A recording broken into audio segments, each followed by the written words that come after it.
I sometimes get asked how could I possibly, quote, believe in UFOs. But rather than just believing, which implies an absence of objectivity and not a process of discovery, it's a fact that sometimes we cannot readily identify what we see in the sky. Still, there are many who continue to think this topic is absurd, claiming that by acknowledging the data at all, that one is also claiming UFOs are, quote, aliens. So there are a myriad of UFO nuts out there who are going to tell me that I'm closed-minded for not believing the rather outrageous claim that Earth is being visited by aliens. I'm not saying they're aliens. I'm just interested in looking at the data, which is precisely what we'll be doing here. What you're about to see is the most famous UFO event in the world, and one that I think is significant, but some skeptics disagree. Let's see what you think. Turned a lot of heads, made worldwide news, and then it was denied. It is the most famous UFO sighting in the world.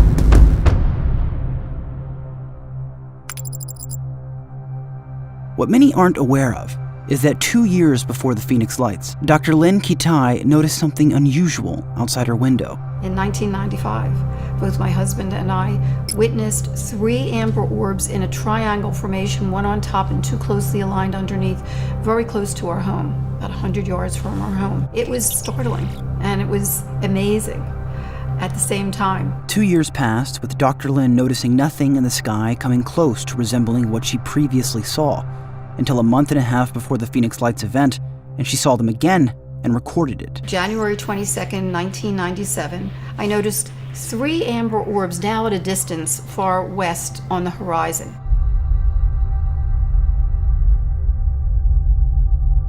And I get an operator on the phone and I said, quick, you gotta get somebody out there. There's some strange lights in front of South Mountain. As I finish my sentence, they're gone. Dr. Lynn then picks up her phone to call the Arizona Republic to get information on the lights. The operator got off, she got right back on. She said, nope, nobody called. Well, I know I called. The next morning, she calls the Arizona Republic again, but instead of asking them about the origin of the, quote, orbs, she asks if they received any calls last night in regards to the lights. The operator pled ignorance and directed Lynn's inquiry to Luke Air Force Base, but after briefly speaking with a critical lieutenant who claimed they had nothing to do with it, they directed her to the airport, who said the following. He said, actually, there were 3 at 8 o'clock. They looked on radar. They didn't show up on radar. The 3 disappeared. After he picked up binoculars to look, it was that unusual. They were 6 points of light that seemed to be attached to something, but they couldn't see what it was attached to. Slowly moving in synchrony, as he put it. So I said, well, where were they? And there was silence. And finally he says, beats me. Reported at 6:55 p.m., a man in Henderson, Nevada witnessed an object in the shape of a V with 6 large lights pass over him from the northwest. 8:15 p.m., former police officer Tom Chavez witnessed a cluster of 5 orange lights, consisting of 4 lights together with a 5th light seemingly trailing the other 4. They didn't glare. They did not emit like a beam, like a floodlight, like landing aircraft land. There seemed to be some depth to them. Calls began to flood police stations and media offices across multiple districts, including Chino Valley, Prescott Valley, Dewey, Cords Junction, Wickenburg, Cave Creek, and many other communities to the north and west of Phoenix. Then, this happened.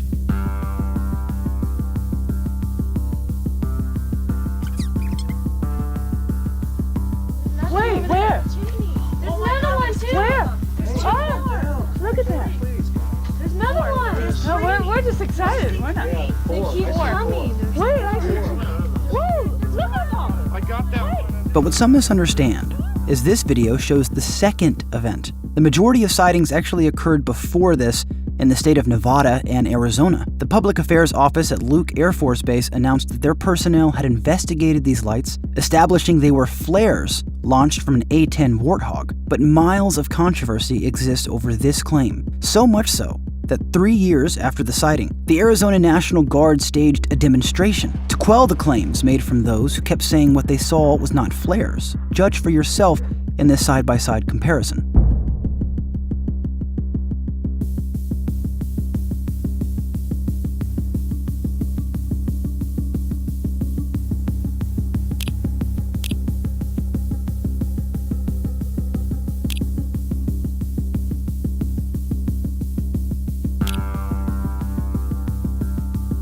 ultimately, whether we're looking at flares or not, holds no bearing on the thousands of sightings that happened previously, reporting a V-shaped craft moving slowly and quietly through the entire state of Arizona. This leads many to claim three possibilities in regards to these lights. One being that they are not flares. Two being if they are flares, it's simply a random coincidence of timing. Or three, someone was likely instructed to do it on purpose in order to provide an explanation for this. We were telling ourselves not to blink.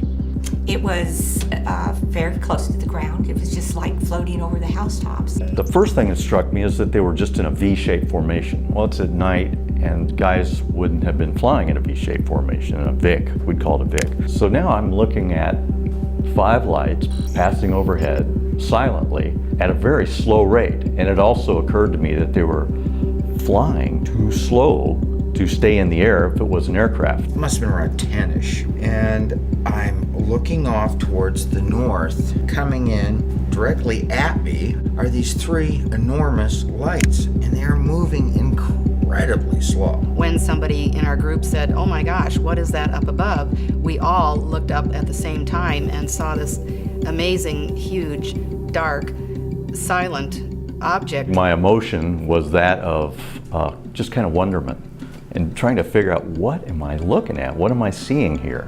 Purportedly, the craft moved south across the entire state of Arizona. Witnesses claim whatever it was totally quiet. There was absolutely no sound at all.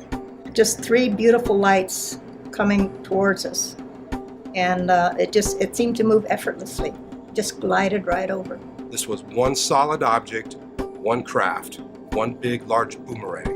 Everybody that called me said the same thing. It was huge, it was slow, it was low, it was totally silent. They could see some lights, somewhere between 5 and 9 lights on it at any given time. Claiming the lights had abnormal characteristics. It was an orangish amber light, and it was so rich and lustrous, it's almost as if the objects seemed to be comprised of the light itself. They were more like glowing, gaseous globes. There's no flaring. They're like a ball. On the video, they flicker, they're white, they're much smaller. But nonetheless, the formations themselves are compelling. When it got directly over my head, and I mean, I'm talking dead center here, I was right underneath this thing. It was like there was no filament in this thing. They appear to be in a canister. There was light swimming around in this shape or form. And they weren't beaming down like landing lights. They were just big balls of light, but very pretty. And the craft was said to be massive, with some gauging it to be more than a mile wide. We could not see the whole object from front to back, from side to side. It was so big. I would gauge this object to be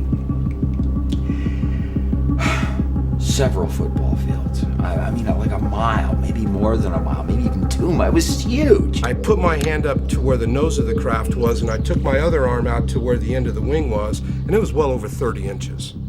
And I said to my wife at the time, I said, that's a mile long. It was coming over the mountain, and it was like almost as wide as one of the humps. And it was very low. It's coming across the sky, and as it's moving, it's blocking and unblocking the stars. There is actually a shape. The object we saw, if we opened up a newspaper, you could not block out the object that we saw. It's one of the biggest things I've ever seen that moved like that. I mean, it was just enormous. There was like a light grid. It was almost dancing to a beat. Dim light, almost shadow behind. I wouldn't say that it was intense, but it was definitely profound. When you look down the street on a hot day in Phoenix, above the street's like, it's really wavy, and you see everything kind of distorted, and that's what it looked like up inside the middle of the craft. It was just gliding, and then it stopped, and then it like the sides retracted a little, and then it was gone. Just went. Acceleration to deceleration, it was no noise the whole time. And not a sound. So how about we work together and try to figure out what this thing is?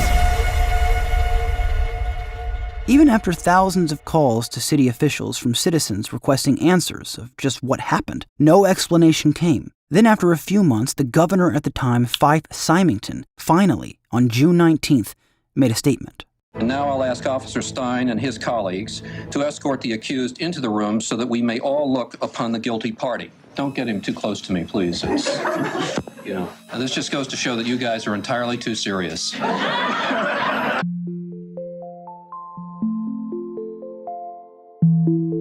But eventually, he explained why he felt the need to make light of March 13th. People coming into my office saying this thing is just reaching heights of hysteria and concern. And so three of us sort of sat down at the end and decided to try to lighten the mood a little bit. He then, after being retired for some time, opened up about his experience witnessing the first event. I told Ann what I was doing. I was going to go up to Squaw Peak and see what everybody was, clamoring about. If you had been here 10 years ago and standing out here and looking up there at the lights and the view, you would have been astounded. You would have been amazed. But that was total bunk. Those I've seen high altitude flares before. I mean, that wasn't. They weren't flares. And when I walked in the front door, she looked at me, and I was apparently normally I'm fair complected and pale anyway, right? And she said, "Oh my gosh," she said, "she looked like a ghost." I still, behind the scenes, tried to investigate it, but I got nowhere. There were the sightings of the America West plane coming into Sky Harbor, said he could have landed on it. It was enormous, like an aircraft carrier in the sky. Is that about as close as I think that's a fair description. Oh my God. Yeah. In your gut, you could just tell it was otherworldly. What did you see? And I said, well, I don't know what I saw, but it was really something, and I'm not going to talk about it.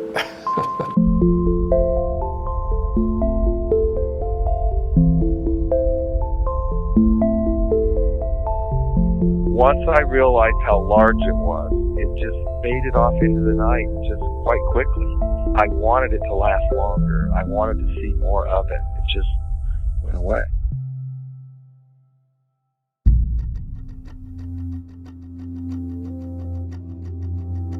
According to director of Skeptoid.com, Brian Dunning, all eyewitness accounts should be approached with a shrug, claiming that the Phoenix lights were flares. Deal with it. Dunning continues, saying the Phoenix lights fall well within the wide range of brightness that's possible from LUU-2 illumination flares at 70 miles. And as was said before, the Air Force Base did claim responsibility for the Phoenix lights, as stated here by Captain Drew Sullins. And they were dropping high-intensity flares that deploy on a little parachute and descend to the Earth. And we think that those flares were mistakenly called UFOs by the folks in the valley in Phoenix there. Again, even if they were flares, they were dropped in a completely different location than was reported by eyewitnesses, spanning over 400 miles from Henderson, Nevada to Tucson, Arizona. The media at the time breezed over this fact entirely and only focused on this video in Phoenix. If, as some claim, the military deployed these flares so they could use them as an explanation for the first event, it worked beautifully. Because once the military claimed responsibility, that was all the public and the media needed to put the matter to rest, remaining ignorant of everything else that occurred before it. Depending on your biases, it's either easy or difficult to say what this video shows. What's undeniable, however, is that fundamentally it's a red herring, distracting from the first event. Because receiving one call of a V-shaped silent craft is odd. Receiving thousands is something else entirely. To fly a craft, it wasn't even flying. How could something fly, be lifted by air, going that slow? Not possible. It was huge, and it was at least a mile or two in diameter. I mean, the fucking thing was ginormous. I saw 6 lights over the airport in absolute uniform in a V shape. At the time, there was this house that was being constructed up on the hill, and there was a telephone pole, and the craft flew like right over the top. Well, I saw a huge craft just kind of come right over Squaw Peak. That was, it was just breathtaking. I mean, and it was silent. It made no noise. There was no sound. Like, even in the neighborhood was really quiet. He's actually out in the street running after this thing. That's how slow it was going. The kids thought it was going about 10 or 15 miles an hour. Everybody said, look at that. And we turned around, and this thing was coming from the northwest, traveling to the southeast. Shaped, what I said at the time was like a carpenter square. It looked like a flying carpenter square. Very interesting part looking back on it, and I especially was very very intrigued and excited with the idea that this is something miraculous that's happening right now. Absolutely perfect, under control, powerful, smooth, quiet. And Tim and I were looking up into the light wells. I mean, these were circular light wells that we could not even estimate really how deep they were.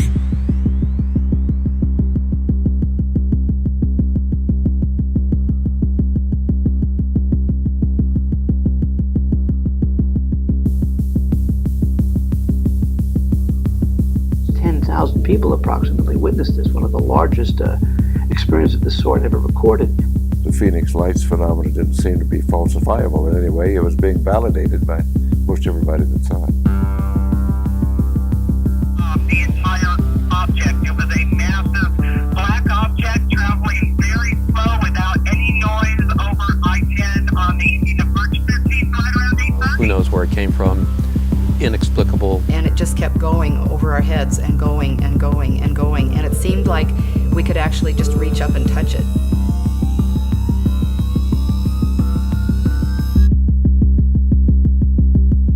It didn't make a sound. That's the point. It was there. We saw it. There's no doubt in our minds whatsoever what we saw.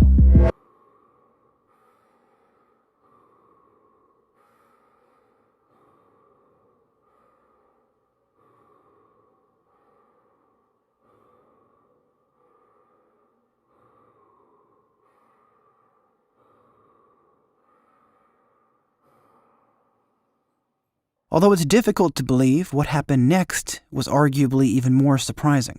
So I went into the meeting and I said there were these reporters, the reporter outside, and had asked some questions about these lights that went over Phoenix last March 13th, and could we find out what it was? The council completely ignored her request for inquiry into the lights, and after the session ended, an assistant city manager walked up to Frances, telling her she shouldn't have asked that question. As word got out that a local councilwoman was curious about the Phoenix Lights, she was mocked by the press. But as a result of her new exposure, thousands of calls flooded her office and home with people wishing to speak with her about their experience of the event. Frances Barwood became the go-to person for the public to give information to regarding the Phoenix Lights. She received a phone call from a man named Richard Curtis, a man who claimed he was a disabled veteran and high-end videographer, who said he had video that showed the outline of the craft in detail. But from what he said, his video showed an outline of the craft because the city lights reflected up. And he said too, it was murky, but he could see the outline. He was so excited, I really didn't want to push him on much of anything. So I told him, could you make a copy? But after 2 weeks, Richard called her back to ask what she thought of the video. And he called me at home again, and he asked what I thought of the video. I said I never got it. And when did he send it? He said he didn't, but was going to get copies made. He was on the way to get copies made when 2 men turned up at his door, and they said that they came for the videos for Barwood. He asked them, "Are you from her office?" And they said yes. And I said to him, "Well, I don't have any men in my office. I just had 3 women." They told him they were going to bring back his original because he hadn't made the copies yet. Frances went back into her old recordings and was able to get Richard's address from it. Her friends went to Richard's address, and as it turns out, the characteristics and hobbies he stated checked out. Richard did live at the Westwood Hole. He was a disabled veteran. He did have professional CB and video equipment. And then it got more interesting. The manager of the hotel saw a black car pull up, and 2 men in 3-piece black suits got out, and both were wearing hats and sunglasses. And they went into the hotel, and he said they looked identical. And then the next person who saw him was the minister who counseled with the residents at the hotel. And they asked him where Richard Curtis's apartment was and went up.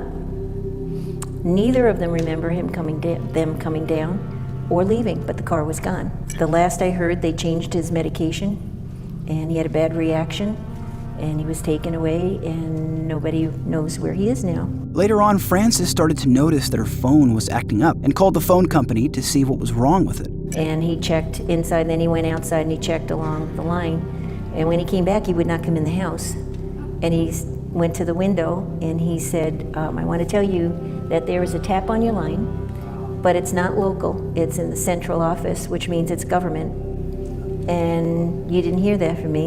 And he did not want to come in the house at all, and he left.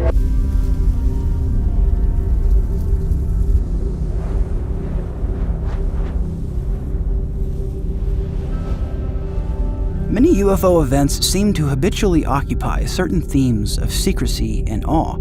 There's something to them that I think is significant and worth paying attention to, because just what the hell happened that night in Arizona? And if Francis's story is true, why did two men in black suits find the video and take it? And who were the people who bugged her phone? And if the military did deploy the flares, why do something like that while the entire state is already in a frenzy? Is the craft, as some claim, a secret government project? And if it is, why fly it over Phoenix? And who was inside of it?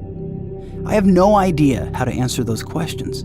To call this case mysterious really is an understatement, and what I would have given to have been there and seen it for myself, whether I'd been unimpressed or completely transfixed, remains to be seen. What's certain is that an agnostic battle of skepticism versus openness fights inside my mind about all this stuff. I simply cannot claim to know something I don't know about, but I simultaneously am in awe of the witnesses' statements. The only place I can rightfully stand is in the showing, which is why I've shown all this to you. So where do you stand among all of this stuff?